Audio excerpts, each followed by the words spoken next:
Now, we have stated many times that all of the testimonies are repeated in several of these trials and would stand for each of the trials that we were covering. We do have one exception to this, the testimony of Mose Feltner. He will testify in many of the trials, and all of his testimonies do remain the same, except for his last testimony, which will appear in the Hargis Trial. There, he basically throws everyone under the bus with new accusations. This video will contain all of his testimonies up to that point. We will discuss his turnabout when we get to the Hargis Trial. Come along with us as we go through the testimony and what was in the signed affidavits of Mose Feltner. All aboard the Kentucky-Tennessee Living Time Machine.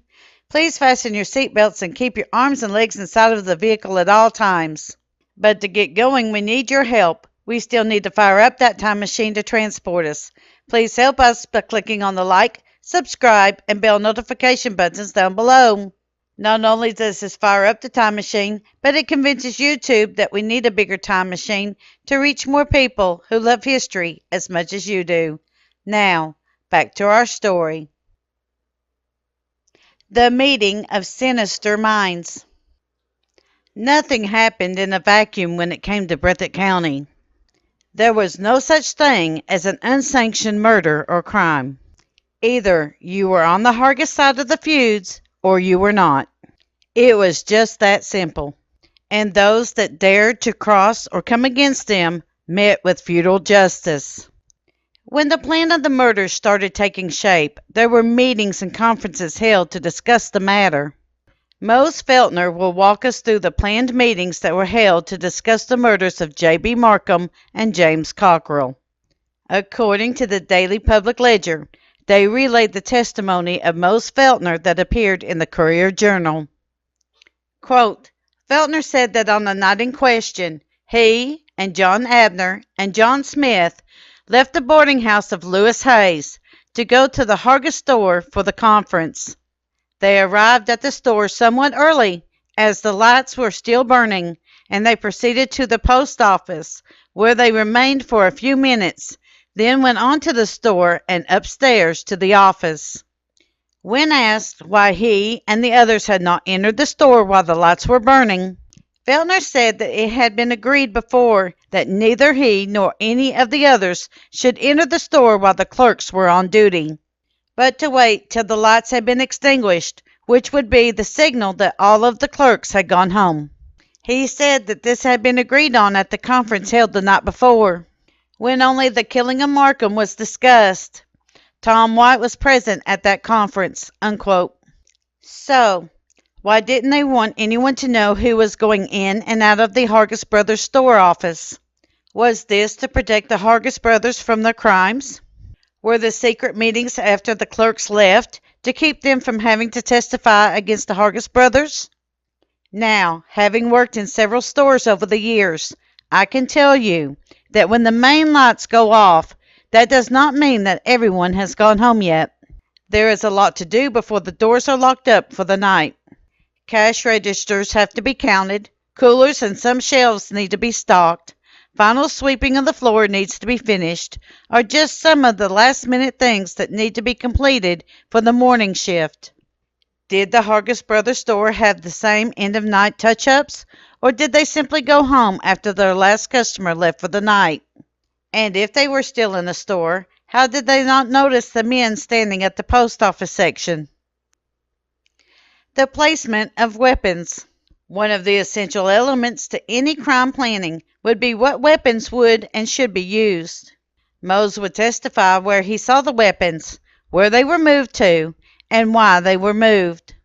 According to the same article, quote, witness said that there were a number of guns, rifles, and pistols in Hargis's office, and that he and Abner and Smith had taken several of the guns to their rooms at the Hayes boarding house, where they would be when needed, unquote. So, why did they move the guns to the Hayes boarding house?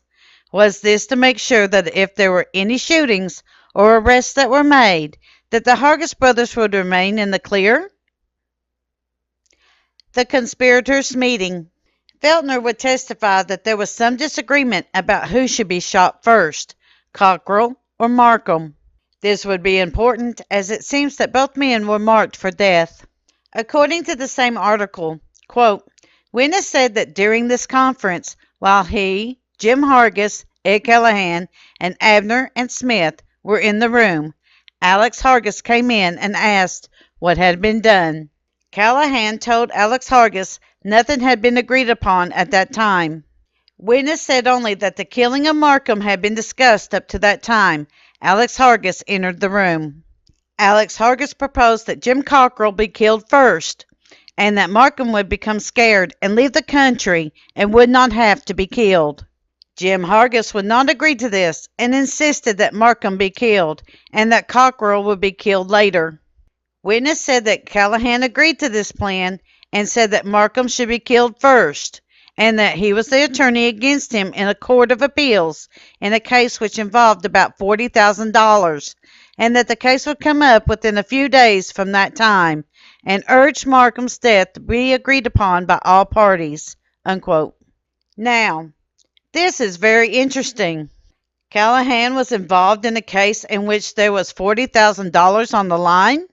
In January 2024, USD currency, this amount would be $1,394,300.